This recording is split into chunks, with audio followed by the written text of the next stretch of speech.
Hello, everybody. This is Persuasion by Jane Austen, Chapter 12. Anne and Henrietta, finding themselves the earliest of the party the next morning, agreed to stroll down to the sea before breakfast. They went to the sands to watch the flowing of the tide, which a fine southeasterly breeze was bringing in with all the grandeur which so flat a shore admitted. They praised the morning, gloried in the sea, sympathized in the delight of the fresh-feeling breeze, and were silent, till Henrietta suddenly began again with, "Oh, yes, I'm quite convinced that, with very few exceptions, the sea air always does good. There can be no doubt of its having been of the greatest service to Dr. Shirley after his illness last spring 12-month.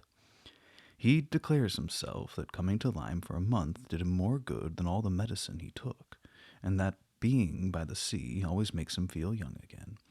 Now, I cannot help thinking it a pity that he does not live entirely by the sea.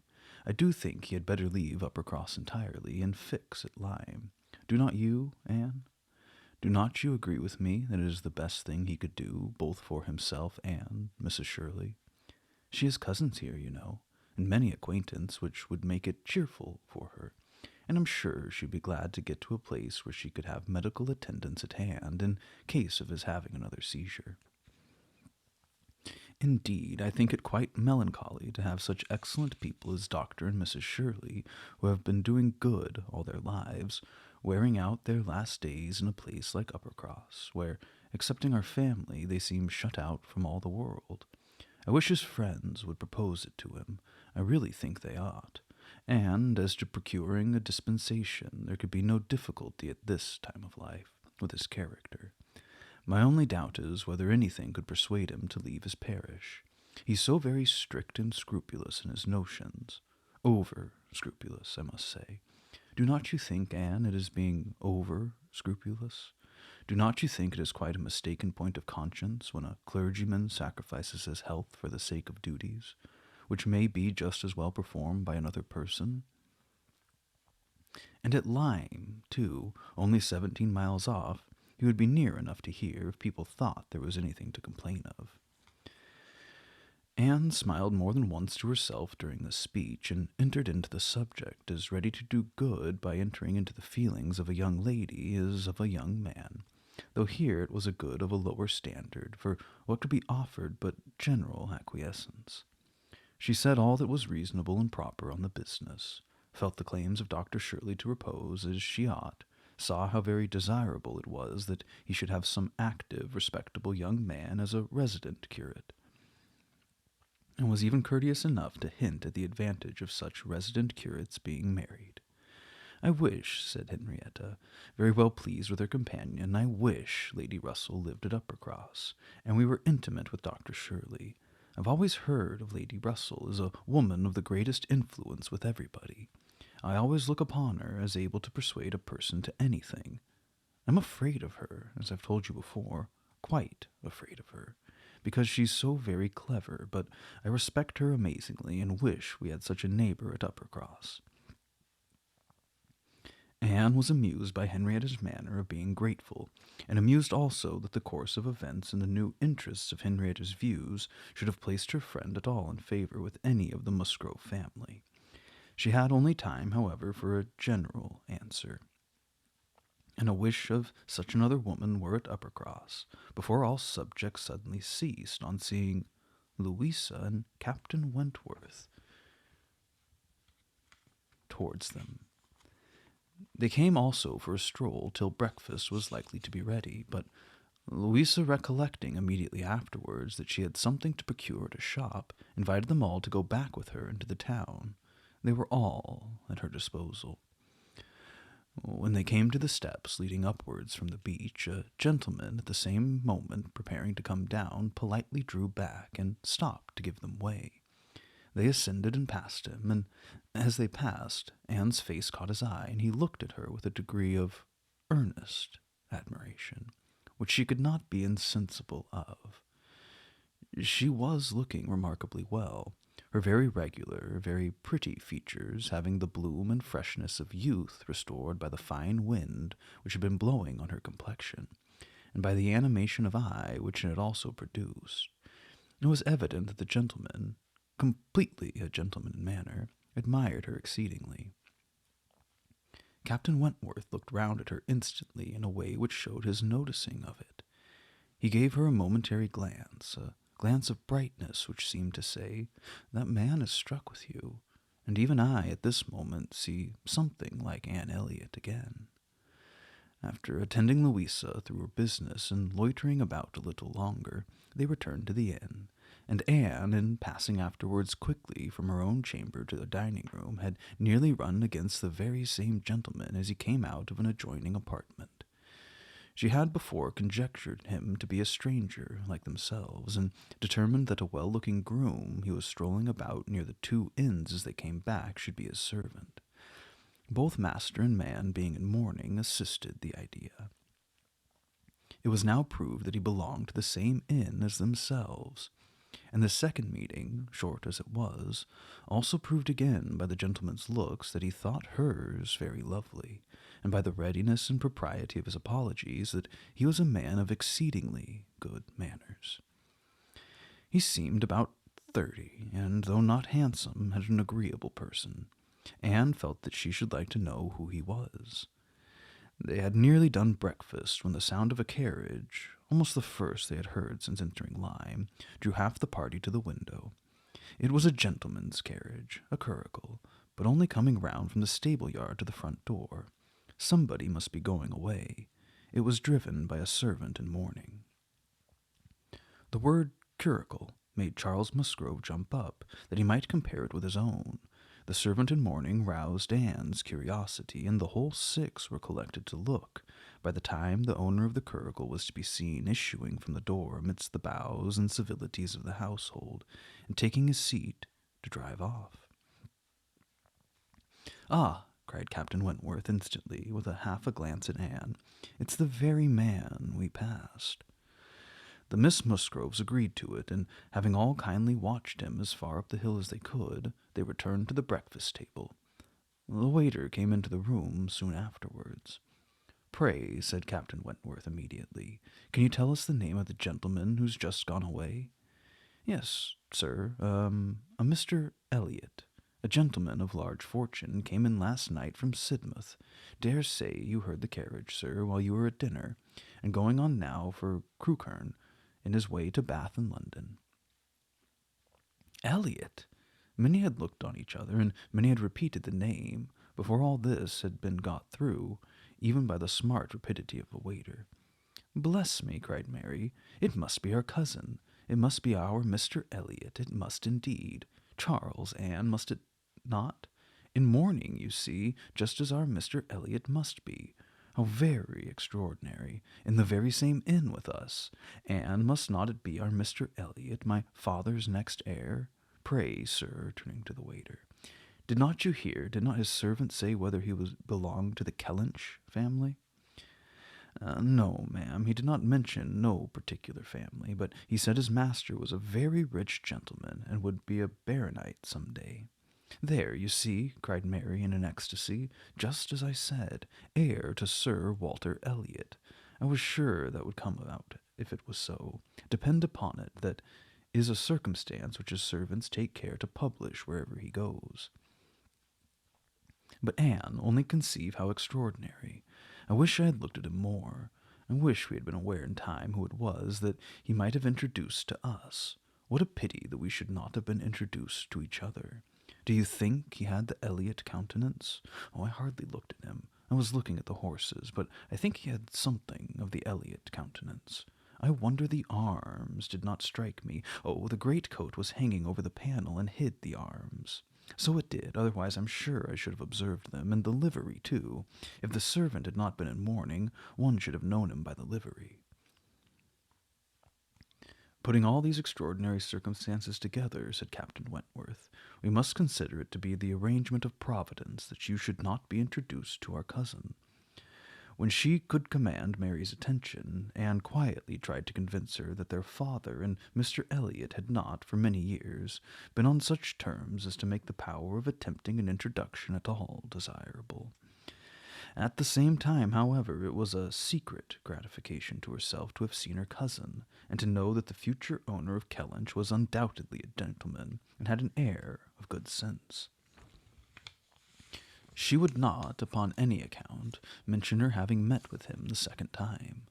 Luckily, Mary did not much attend to their having passed close by him in their early walk, but she would have felt quite ill-used by Anne's having actually run against him in the passage, and received his very polite excuses, while she had never been near him at all. No, the cousinly little interview must remain a perfect secret. "Of course," said Mary, "you will mention our seeing Mr. Elliot the next time you write to Bath. I think my father certainly ought to hear of it. Do mention all about him." Anne avoided a direct reply, but it was just the circumstance which she considered as not merely unnecessary to be communicated, but as what ought to be suppressed. The offence which had been given her father many years back she knew. Elizabeth's particular share in it she suspected, and that Mr. Elliot's idea always produced irritation in both was beyond a doubt. Mary never wrote to Bath herself. All the toil of keeping up a slow and unsatisfactory correspondence with Elizabeth fell on Anne. Breakfast had not been long over when they were joined by Captain and Mrs. Harville and Captain Benwick, with whom they had appointed to take their last walk about Lyme. They ought to be setting off for Uppercross by 1, and in the meanwhile were to be all together and out of doors as long as they could. Anne found Captain Benwick getting near her as soon as they were all fairly in the street. Their conversation the preceding evening did not disincline him to seek her again, and they walked together some time before, talking as before of Mr. Scott and Lord Byron, and still as unable as before, and as unable as any other two readers, to think exactly alike of the merits of either, till something occasioned an almost general change amongst their party, and instead of Captain Benwick, she had Captain Harville by her side. "Miss Elliot," said he, speaking rather low, "you've done a good deed in making that poor fellow talk so much. I wish he could have such company oftener. It's bad for him, I know, to be shut up as he is, but what can we do? We cannot part." "No," said Anne, "that I can easily believe to be impossible, but in time, perhaps, we know what time does in every case of affliction, and you must remember, Captain Harville, that your friend may yet be called a young mourner. Only last summer, I understand. I, true enough," with a deep sigh, "only June. And not known to him, perhaps, so soon. Not till the first week of August, when he came home from the Cape, just made it into the Grappler.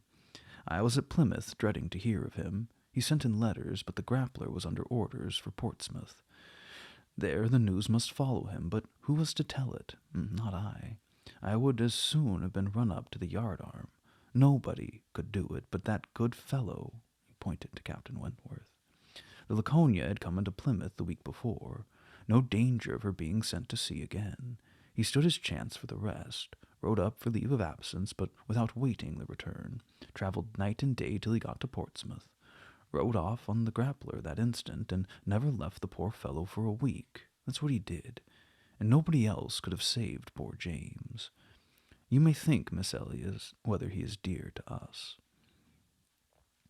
Anne did think on the question with perfect decision, and said as much in reply as her own feelings could accomplish, or as his seemed able to bear, for he was too much affected to renew the subject, and when he spoke again it was of something totally different.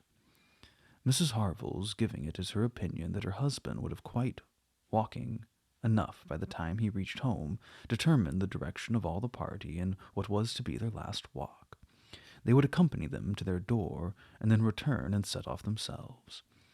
By all their calculations there was just time for this, but as they drew near the Cobb there was such a general wish to walk it along once more, all were so inclined, and Louisa soon grew so determined that the difference of a quarter of an hour, it was found, would be no difference at all. With all the kind leave-taking, and all the kind interchange of invitation and promises which may be imagined, they parted from Captain and Mrs. Harville at their own door. and still accompanied by Captain Benwick, who seemed to cling to them to the last, proceeded to make the proper adieus to the cob. Anne found Captain Benwick again drawing near her. Lord Byron's dark blue seas could not fail of being brought forward by their present view, and she gladly gave him all her attention as long as attention was possible. It was soon drawn perforce another way. There was too much wind to make the high part of the new cob pleasant for the ladies, and they agreed to get down the steps to the lower, and all were contented to pass quietly and carefully down the steep flight, excepting Louisa. She must be jumped down them by Captain Wentworth. In all their walks he had had to jump her from the stiles. The sensation was delightful to her. The hardness of the pavement for her feet made him less willing upon the present occasion. He did it, however. She was safely down, and instantly she, to show her enjoyment, ran up the steps to be jumped down again. He advised her against it, though the jar too great. But no, he reasoned and talked in vain. She smiled and said, "I'm determined I will." He put out his hands. She was too precipitate by half a second. She fell on the pavement on the lower cob, and taken up, lifeless. There was no wound, no blood, no visible bruise. But her eyes were closed. She breathed not. Her face was like death. The horror of that moment to all who stood around. Captain Wentworth, who had caught her up, knelt with her in his arms, looking on her as a face as pallid as her own, in an agony of silence. "She is dead, she is dead," screamed Mary, catching hold of her husband and contributing with his own horror to make him immovable. And in another moment Henrietta, sinking under the conviction, lost her senses too, and would have fallen on the steps but for Captain Benwick and Anne, who caught and supported her between them. "Is there no one to help me?" were the first words which burst from Captain Wentworth in a tone of despair, and as if all his own strength were gone. Go to him," cried Anne. "For heaven's sake, go to him. I can support her myself. Leave me and go to him. Rub her hands, rub her temples. Here are salts. Take them, take them." Captain Benwick obeyed, and Charles at the same time. Disengaging himself from his wife, they were both with him, and Louisa was raised up and supported more firmly between them, and everything was done that Anne had prompted, but in vain. While Captain Wentworth, staggering against the wall for his support, exclaimed in the bitterest agony, "O God, her father and mother!" "A surgeon," said Anne. He caught the word. It seemed to rouse him at once, and saying only, "True, true, a surgeon," this instant, was darting away when Anne eagerly suggested, "Captain Benwick, would not it be better for Captain Benwick? He knows where a surgeon is to be found." Everyone capable of thinking felt the advantage of the idea, and in a moment, it was all done in rapid moments, Captain Benwick had resigned the poor corpse-like figure entirely to the brothers' care, and was off for the town with the utmost rapidity. As to the wretched party left behind, it could scarcely be said which of the three, who were completely rational, was suffering most, Captain Wentworth, Anne, or Charles, who, really a very affectionate brother, hung over Louisa with sobs of grief, and could only turn his eyes from one sister to see the other in a state of insensible, or to witness the hysterical agitations of his wife, calling on him for help which he could not give. Anne, attending with all the strength and zeal and thought which instinct supplied to Henrietta, still tried at intervals to suggest comfort to the others, tried to quiet Mary, to animate Charles, to assuage the feelings of Captain Wentworth. Both seemed to look to her for directions. "Anne, Anne," cried Charles, "what's to be done next? What in heaven's name is to be done next?" Captain Wentworth's eyes were also turned towards her. Had not she better be carried to the inn? "Yes, I'm sure, carrying her gently to the inn." Yes, to the inn," repeated Captain Wentworth, comparatively collected and eager to be doing something. "I'll carry her myself. Musgrove, take care of the others." By this time the report of the accident had spread among the workmen and boatmen about the cob, and many were collected near them, to be useful if wanted, at any rate, to enjoy the sight of a dead young lady, nay, two dead young ladies, for it proved twice as fine as the first report. To some of the best-looking of these people, Henrietta was consigned, for, though partially revived, she was quite helpless, and in this manner, Anne walking by her side and Charles attending to his wife, they set forward, treading back with feelings unutterable, the ground which so lately, so very lately, and so light of heart, they'd passed along. They were not off the Cobb before the Harvilles met them. Captain Benwick had been seen flying by their house with a countenance which showed something to be wrong, and they had set off immediately, informed and directed as they passed towards the spot. Shocked as Captain Harville was, he brought senses and nerves that could be instantly useful, and a look between him and his wife decided what was to be done. She must be taken to their house. All must go to their house and wait the surgeon's arrival there. They would not listen to scruples. He was obeyed. They were all beneath his roof, and while Louisa, under Mrs. Harville's direction, was conveyed upstairs and given possession of her own bed, assistance, cordials, restoratives were supplied by her husband to all who needed them.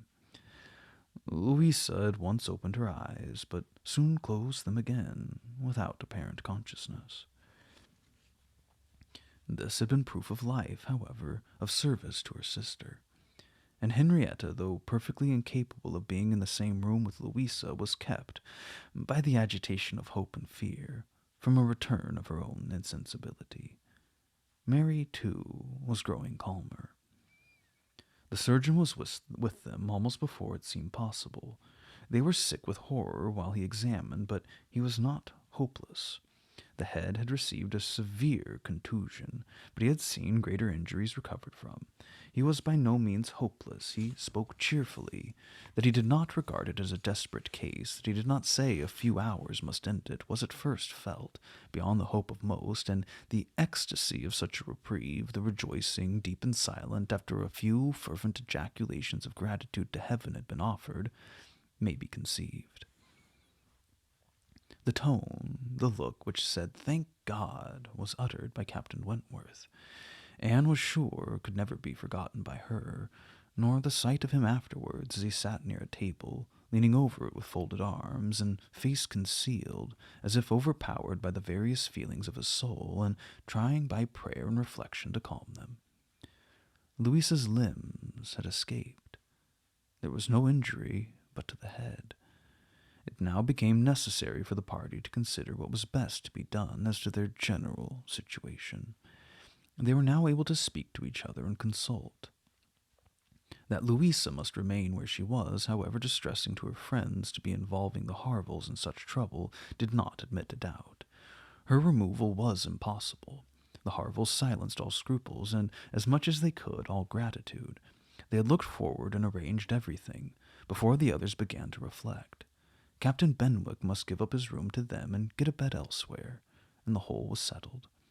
They were only concerned that the house could accommodate no more, and yet perhaps by putting the children away in the maid's room or swinging a cot somewhere, they could hardly bear to think of not finding room for 2 or 3 besides, supposing they might wish to stay.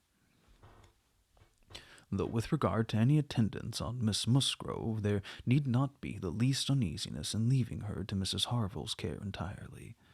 Mrs. Harville was a very experienced nurse, and her nursery maid, who had lived with her long and gone about with her everywhere, was just such another. Between those two she could want no possible attendance by day or night, and all this was said with a truth and sincerity of feeling irresistible. Charles, Henrietta, and Captain Wentworth were the 3 in consultation, and for a little while it was only an interchange of perplexity and terror. Uppercross. The necessity of someone's going to Uppercross. The news must be conveyed.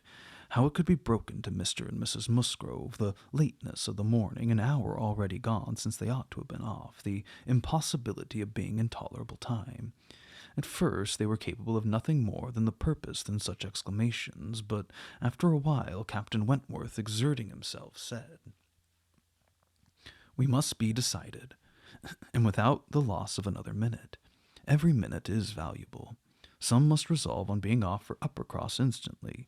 Musgrove, either you or I must go." Charles agreed, but declared his resolution of not going away. He would be as little encumbrance as possible to Captain and Mrs. Harville, but as to leaving his sister in such a state, he neither ought nor would. So far it was decided, and Henrietta at first declared the same. She, however, was soon persuaded to think differently. The usefulness of her staying, she who had not been able to remain in Louisa's room or to look at her without sufferings which made her worse than helpless, she was forced to acknowledge that she could do no good, yet was still unwilling to be away, till, touched by the thought of her father and mother, she gave it up. She consented and was anxious to be at home. The plan had reached at this point when Anne, coming quietly down from Louisa's room, could not but hear what followed, from the parlor door was open. "Then it's settled, Musgrove," cried Captain Wentworth, "that you stay, and that I take care of your sister home. But as to the rest, as to the others, if one stays to assist Mrs. Harville, I think it need be only one. Mrs. Charles Musgrove will, of course, wish to get back to her children, but if Anne will stay, no one so proper, so capable as Anne." She paused at a moment to recover from the emotion of hearing herself so spoken of. The other two warmly agreed to what he said, and she then appeared. "You'll stay, I'm sure, you'll stay and nurse her," cried he, turning to her and speaking with a glow and yet a gentleness which seemed almost restoring the past. She colored deeply, and he recollected himself and moved away. She expressed herself most willingly, ready, happy to remain. It was what she had been thinking of and wishing to be allowed to do. A bed on the floor in Louisa's room would be sufficient for her if Mrs. Harville would but think so. One thing more, and all seemed arranged. Though it was rather desirable that Mr. and Mrs. Musgrove should be previously alarmed by some share of delay, yet the time required by the Uppercross horses to take them back would be a dreadful extension of suspense, and Captain Wentworth proposed, and Charles Musgrove agreed, that it would be much better for him to take the chaise from the inn, and leave Mr. Musgrove's carriage and horses to be sent home the next morning early, when there would be a farther advantage of sending an account of Louisa's night. Captain Wentworth now hurried off to get everything ready on his part, and to be soon followed by the two ladies. When the plan was made known to Mary, however, there was an end of all peace in it. She was so wretched and so vehement, complained so much of injustice in being expected to go away instead of Anne. Anne, who was nothing to Louisa, while she was her sister and had the best right to stay in Henrietta's stead. Why was not she to be as useful as Anne, and to go home without Charles too, without her husband? No, it was too unkind, and in short, she said more than her husband could long withstand, and as none of the others could oppose when he gave way, there was no help for it. The change of Mary for Anne was inevitable. Anne had never submitted more reluctantly to the jealous and ill-judging claims of Mary. But so it must be, and they set off for the town, Charles taking care of his sister, and Captain Benwick attending to her. She gave a moment's recollection as they hurried along to the little circumstances which the same spots had witnessed earlier in the morning. There she listened to Henrietta's schemes for Dr. Shirley's leaving Uppercross. Further on, she had first seen Mr. Elliot. A moment seemed all that could now be given to anyone but Louisa, or those who were wrapped up in her welfare. Captain Benwick was most considerately attentive to her, and, united as they all seemed by the distress of the day, she felt an increasing degree of good-will towards him, and a pleasure even in thinking that it might perhaps be the occasion of continuing their acquaintance. Captain Wentworth was on the watch for them, and a chaise and four in waiting, stationed for their convenience on the lowest part of the street, but his evident surprise and vexation at the substitution of one sister for the other, the change of his countenance, the astonishment, the expressions begun and suppressed, with which Charles was listened to, made but a mortifying reception of Anne, or must at least convince her that she was valued only as she could be useful to Louisa. She endeavored to be composed and to be just. Without emulating the feelings of an Emma towards her Henry, she would have attended to Louisa with a zeal above the common claims of regard, for his sake, and she hoped he would not long be so unjust as to suppose she would shrink unnecessarily from the office of a friend. In the meanwhile, she was in the carriage. He had handed them both in and placed himself between them, and in his manner, under these circumstances full of astonishment and emotion to Anne, she quitted Lyme. How the long stage would pass, how it was to affect their manners, what was to be their sort of intercourse, she could not foresee. It was all quite natural, however. He was devoted to Henrietta, always turning towards her, and when he spoke at all, always with the view of supporting her hopes and raising her spirits. In general, his voice and manner were studiously calm. To spare Henrietta from agitation seemed the governing principle. Only once, when she had been grieving over the last ill-judged, ill-fated walk to the Cobb, bitterly lamenting that it had ever been thought of, he burst forth as if wholly overcome. "Don't talk of it, don't talk of it," he cried. "O God, that I had not given way to her at the fatal moment! Had I done as I ought, but so eager, so resolute, dear, sweet Louisa!" Anne wondered whether it ever occurred to him now to question the justness of his own previous opinion as to the universal felicity and advantage of firmness of character, and whether it might not strike him that, like all other qualities of the mind, it should have the proportions and limits. She thought it should scarcely escape him to feel that a persuadable temper might sometimes be as much in favor of happiness as a very resolute character. They got on fast. Anne was astonished to recognize the same hills and the same objects so soon. Their actual speed, heightened by some dread of the conclusion, made the road appear but half as long as on the day before. It was growing quite dusk, however, before they were in the neighborhood of Uppercross, and there had been total silence among them for some time. Henrietta leaning back in the corner with a shawl over her face, giving the hope of her having cried herself to sleep, when as they were going up the last hill, Anne found herself all at once addressed by Captain Wentworth. In a low, cautious voice, he said, "I've been considering what we had best do. She must not appear at first. She couldn't stand it. I've been thinking whether you had not better remain in the carriage with her, while I go in and break it to Mr. and Mrs. Musgrove. Do you think this a good plan?" She did. He was satisfied and said no more. But the remembrance of the appeal remained a pleasure to her, as a proof of friendship and of deference for her judgment, a great pleasure, and when it became a sort of parting proof, its value did not lessen. When the distressing communication at Uppercross was over, and he had seen the father and mother quite as composed as could be hoped, and the daughter all the better for being with them, he announced his intention of returning in the same carriage to Lyme, and when the horses were baited, he was off.